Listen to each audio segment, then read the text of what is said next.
由社會工作局與勞工事務局合辦評估殘障人士僱主嘉許計劃。咁其實咧由05年開始，唔經唔覺咧，今年已經嚟到第6屆啦。咁呢個活動嘅主要目的就係為咗表揚一眾聘用殘障人士嘅熱心僱主。咁藉此咧係希望提高公眾對殘障人士就業能力嘅認識以及支持，從而鼓勵更多個僱主給予多啲嘅就業機會。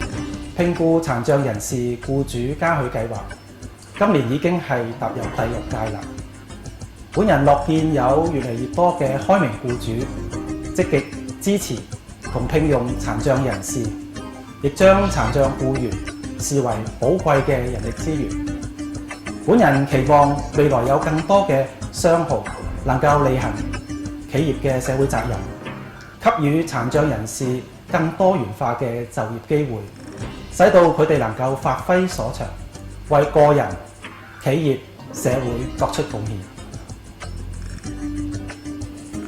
經過多年來各方嘅努力以及對計劃嘅支持，獲嘉許嘅企業由第1屆嘅35間增加至今屆嘅69間。展望未來，我希望能與社會各界以及各復康服務持份者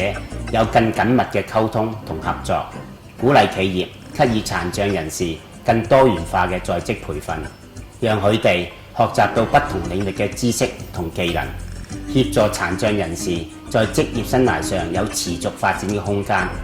在工作崗位上有向上流動嘅機會。最後，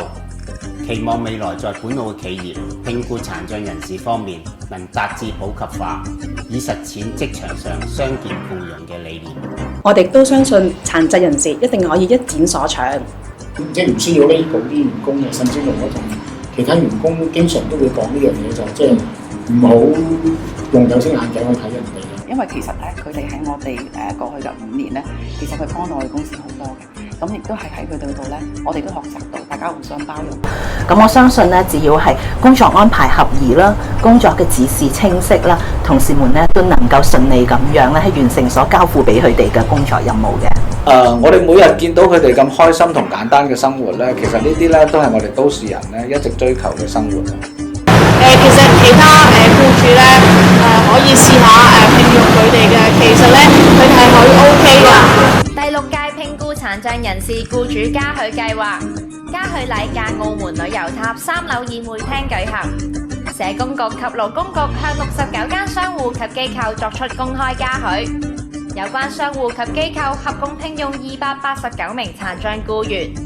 評估殘障人士僱主嘉許計劃自05年開始，每2年舉辦一次，今年係第6屆。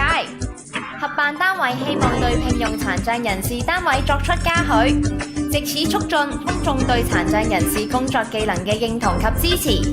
社工局局長容光耀及勞工局局長黃志雄分別向69間機構代表頒發嘉許狀。獲嘉許嘅僱主由第1屆嘅35個遞增至今年嘅69個，反映越嚟越多開明嘅僱主願以實際行動支持殘障人士融入社會，亦表示越嚟越多僱主對殘障人士工作能力予以認同和支持。頒獎過後，澳門聽障人士協進會嘅殘障人士表演手語舞及手語歌，澳門弱智人士家長協進會康樂綜合服務中心嘅學員表演古箏演奏，現場洋溢溫馨氣氛。希望藉此活動，各業僱主都支持聘僱殘障人士，等佢哋可以喺職場上一展所長，為社會作出應有嘅貢獻。